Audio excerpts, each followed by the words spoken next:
This is Nick. This is Jack. It's Thursday, the new Friday, February 1st, and today's pod, it is the best one yet. It's a T-Boy. The top 3 pop business news stories you need to know today. First story for today's show, what do we got, Jack? For our first story, it's Zum, Z-U-M. It's the Tesla of school buses, and it just hit a $1.3 billion valuation. Because the biggest transportation network in America, it's school buses. For our second story, it's 23andMe. The pioneer of DNA testing has fallen 98% since going public. Jack, what went wrong with 23andMe? We call it the Macarena Problem. The Macarena Problem. And our third and final story is the largest investment fund in the world.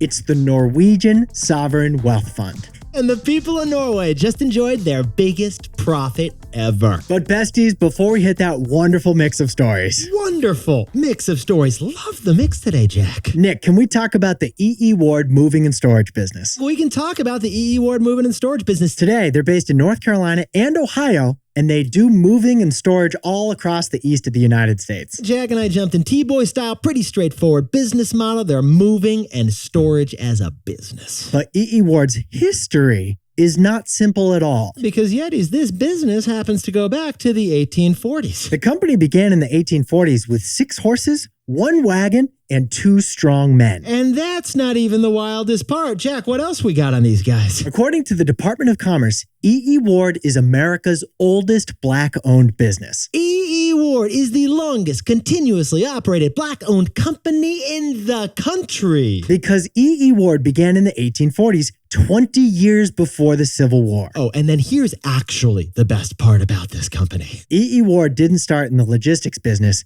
They started in the liberation business. Because this moving company was actually a part of the Underground Railroad. They used their moving business as a disguise so they could transport slaves north to freedom. Jack, how's that as a founder story? Here's their founder story. 100 years ago, our first service was emancipation. After the Civil War, when slavery was abolished, they pivoted to moving and storage, which they still do today. And they're still owned and they're still run by that same Ward family that goes all the way back to the 1800s. E.E. Ward Moving and Storage, the oldest Black-owned business in America. And it was a critical stretch of the legendary and historic Underground Railroad. Yetis, it's February 1st. Happy Black History Month out there. Celebrate the wins. Jack, let's hit our 3 stories. 15 years before this song, 2 boys from the Northeast met in the dorm. They had an idea that caused a cultural storm. It's the best one yet, but the best is the norm. Jack, Nick, that's it.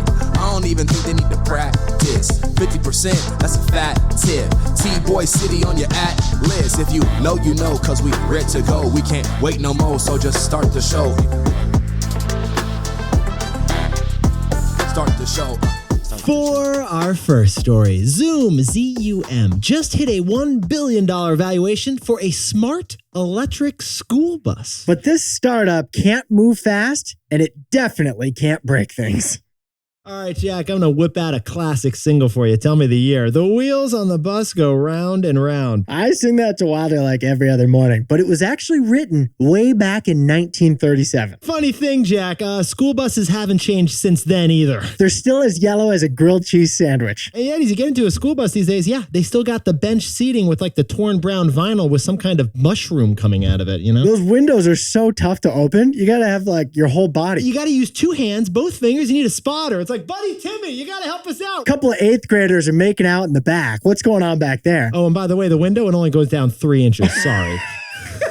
But that is why we discovered one startup called Zum that is trying to reinvent the school bus. With electrification and with technology. Now, these Zum school buses, they're already on the roads in San Francisco, LA, Oakland, Seattle, Chicago, Nashville. There's 4,000 schools using this private unicorn company to bring their kids to and from school. Which leads to the news. Zum just raised $140 million from top venture capital firms to continue growing, and they reached a $1.3 billion valuation. And why is venture capital seeing such a big market opportunity in school buses, Jack? Because school buses, think about it, it's the largest transportation system in the country. Sorry, New York City subway. The school buses are bigger. There's more kiddos out there than there are commuters. But yet, here's Here's what Jack and I found fascinating about this story. Zum is actually two tech transportation companies in one. Zum is both the Tesla for school buses and the Uber for school buses. First, like Uber, they use a mobile app for parents, so you can get real-time GPS tracking of your babies on those school buses. Yeah, so in the morning, you can be like, the bus is 2 blocks away. Hey, little Liam, it's time to get out there. You got to be on the sidewalk with your backpack. Get out! Get out the door!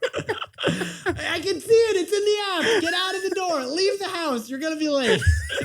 Well, Zum is also like Uber because it deploys different vehicles for different jobs. If one of the bus routes has 100 kids that need to be picked up, they'll use a school bus. But if the bus route only has 10 kids, they'll use one of their vans. Okay, but it's not just like Uber. Zum is also like Tesla because the vehicles are covered in cameras. Zum school buses have front-facing cameras that give the driver a safety score depending on how safely they drove. If driver Danny rolls through a stop sign, then Zum docks their driver score. Yeah, they're using AI to calculate that. And Zum is also like Tesla because it wants to end fossil fuels. Their goal is to be fully electric with all their school buses and vans by 2027. Honestly, it sounds like Zum's founder is Miss Frizzle from the Magic School Bus, Jack. Liam, you're not taking a school bus to school. You're taking a unicorn. But here's the funny thing, Yetis. Zum hasn't quite reached all of these goals yet, and that is because of our takeaway. No yelling on the bus! So, Jack, what's the takeaway for our buddies over at Zum? When a business involves kids, there's gonna be speed bumps. Yetis, in many ways, the market opportunity for Zum feels like Uber. They're disrupting an old-fashioned and fragmented market of school buses. But disrupting school buses is actually completely different than disrupting taxis. Because when you're disrupting school buses, you cannot move fast and you absolutely cannot break things. Since there's children involved, bus drivers have to get a commercial driver license, they have to pass a background test, and they have to pass a drug test. And since kids are involved, they can't use independent contractors. They must hire drivers as employees and pay benefits, unlike Uber. These strict requirements for bus drivers is why Zum is having some growing pains, like struggling to find enough bus drivers. So besties, add it all up, and Zum just hit a $1.3 billion valuation to disrupt school buses, just like Uber disrupted taxis. But unlike Uber, Zum faces speed bumps. Because when there's kids involved, there's speed bumps. Yeah, there's speed bumps. No moving fast and no breaking things. For our second story, 23andMe, the DNA testing pioneer, its stock has dropped 98% since they went public just 2 years ago. 23andMe's biggest problem is the Macarena Problem.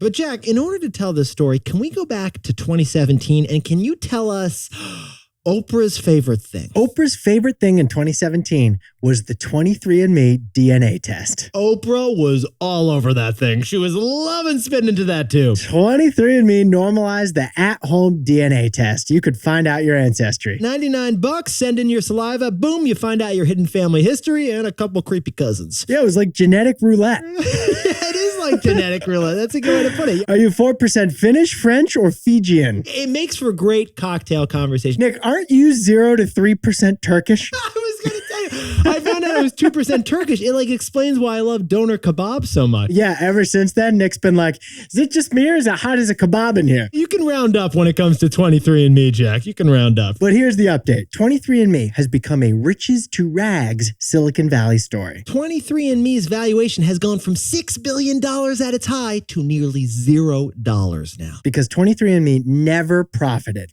They're running out of money now, and bankruptcy is possible as soon as this year. Add it all up, and the stock of 23andMe has fallen 98%. I didn't see that in their DNA. But Yetis, the Wall Street Journal did a deep dive on 23andMe, and frankly, the founder of 23andMe may be one of the most interesting people we've ever heard of. Her name is Ann Wojcicki, and guess what? She had a Barbie doll made after her. In fact, Ann has one of the most brilliant marketing moves we've ever heard of, and it's called the Spit Party. Here's the Spit Party. She'd invite a bunch of celebrities over to her house, and ask them to spit into a 23andMe tube and then share their DNA results live at the party. And then boom, they're bringing out like the hors d'oeuvres. Then she goes, Carly Kloss, turns out you're cousins with Richard Branson. Anne happened to be married to Sergey Brin, by the way, the co-founder of Google, for about 12 years. And Anne's sister happened to build and run YouTube for 9 years. And she has a Barbie doll too. Not too shabby, Wojcicki family. The Wojcickis are some of the most powerful women in the history of tech. But Yetis, when you jump into this Wall Street Journal profile of Anne's company, 23andMe,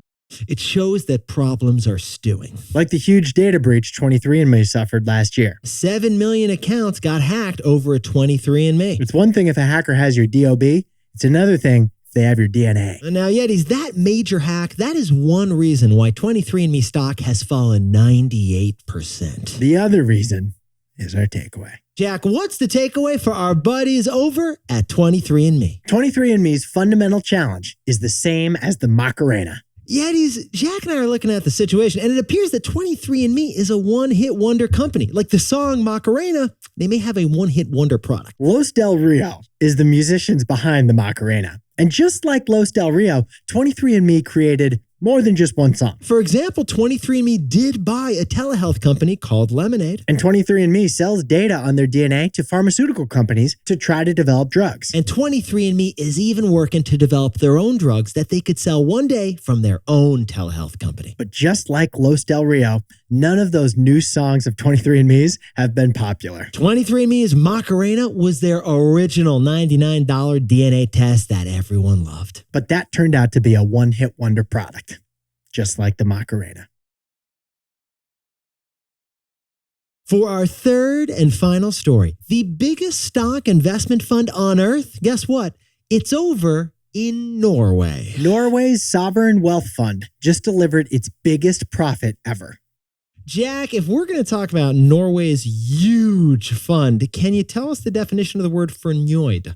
I do not know what fornøyd means. Fornøyd is actually Norwegian for satisfied, as in Norwegians are satisfied fornøyd with their sovereign wealth fund, which is worth $1.6 trillion. Sovereign wealth funds are hard for Americans to understand because we have trillions of national debt. But Norway has $1.6 trillion in national wealth, and all that wealth is in their Norwegian wealth fund. They like cross-country skiing and they like cross-market trading. But Jack, when it comes to Norway's $1.6 trillion fund, can you sprinkle on some context for us over there? Well, Harvard's endowment fund is $50 billion. It's the biggest of all universities. Could you sprinkle on some more context, please? Saudi Arabia has a sovereign wealth fund worth $700 billion. How about a little more context? What do you got, man? Warren Buffett's Berkshire Hathaway is a publicly traded stock portfolio worth $800 billion. Yeah, he's not sure if you've been keeping track, but Norway's fund is double the value of Berkshire Hathaway and double the value of Saudi Arabia's fund. And 32 times the value of Harvard University. And how have they been doing the last few years over at the Norwegian fund, Jack? The value has tripled in the past decade. In fact, Yetis, Norway just announced that their national fund had its best year ever. It grew 16% in value last year, which means $213 billion in gains. That's $42,000 for every Norwegian citizen. Just in the gains. It's crazy. Yetis, we know what you're wondering here. Why does the petite country of Norway have this massive fund? Why have they had this huge fund since the 1990s? Because low-key, they're actually a huge oil producer.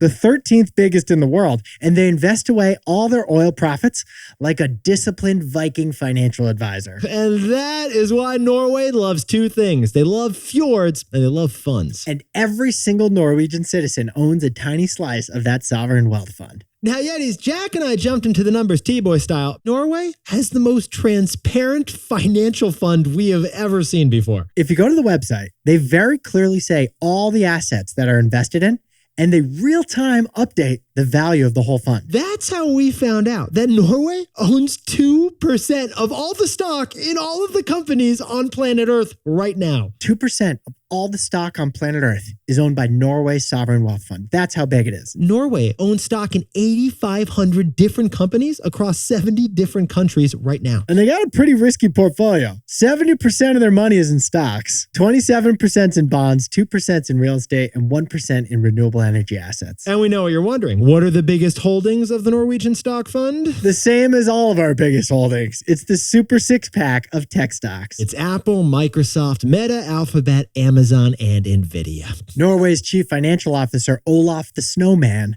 approves of those tech companies. So, Jack, what's the takeaway for our cross-country skiing buddies over in Norway? Norway's sovereign wealth fund shows how great investing is like an orange tree. Yetis, here's how you can think of this Norwegian investment. The $1.6 trillion in this fund, that's the tree. The roots, the branches, that's the core of the fund. The $200 billion in profits this year, that's the fruit. Those are the oranges that grew on the tree over the past year. Now, interestingly, Norway limits how much money they take from their fund to just 3% every year. That's the max. They use that 3% to fund government services. But no matter how much fruit grows, they'll never take more than 3% for an annual harvest. Now, Norway could take a greater percentage of money out and solve a lot of problems that could be fixed right now in Norway. They could take out $100 billion and just write a check for every Norwegian citizen. But that would be like cutting off a branch. They'd get short-term wood, but long-term less fruit. So Norway's massive fund shows the power of investing is like an orange tree. Norway only takes the fruit, which are the gains. They never take the branches, which is the principle. But Yetis, this pod's not over yet. Here's what else you need to know today. First, according to the IMF, the United States had the best economic growth of the G7 nations last year by far. And next year, we're projected to be number one again. Also by far. And second, Mark Zuckerberg and other social media execs got grilled by the U.S. Senate yesterday. The subject was harm done to children online. And Zuck actually turned around and apologized to the parents who were standing in the audience. And finally, it's Call Her Daddy. The podcast is no longer exclusive to Spotify. You can now listen after 3 years anywhere. Spotify's walled garden exclusive strategy is now open to all.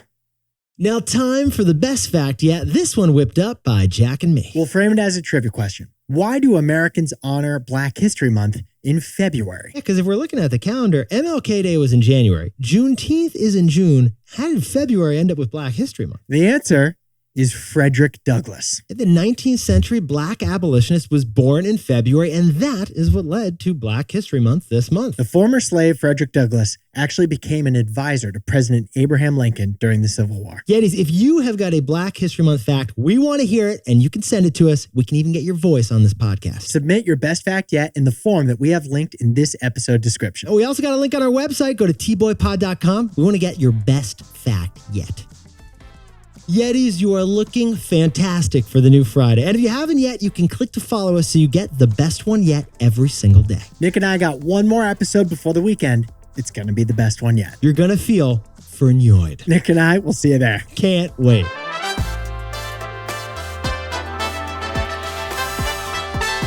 And before we go, a happy birthday to Rob Stigler, who's enjoying the last year of his 30s down in Wilmington, Delaware. Happy birthday to Isaac Alish, who just celebrated an anniversary and a birthday in Nigeria. And Jenica Reyes is moving in with her girlfriend over in the Haight down the street in San Francisco. She attended our live show in San Francisco. I think I remember her. I think I remember her too. She was the best Yeti yet. And Nick Silva and Stephanie Hidalgo met at USC 4.5 years ago, and these Trojans just got engaged. They're partying hard right now down in San Diego. Send us some ring pics and celebrate that win. This is Jack. I own stock of Amazon and Berkshire Hathaway, and Nick and I both own stock of Apple.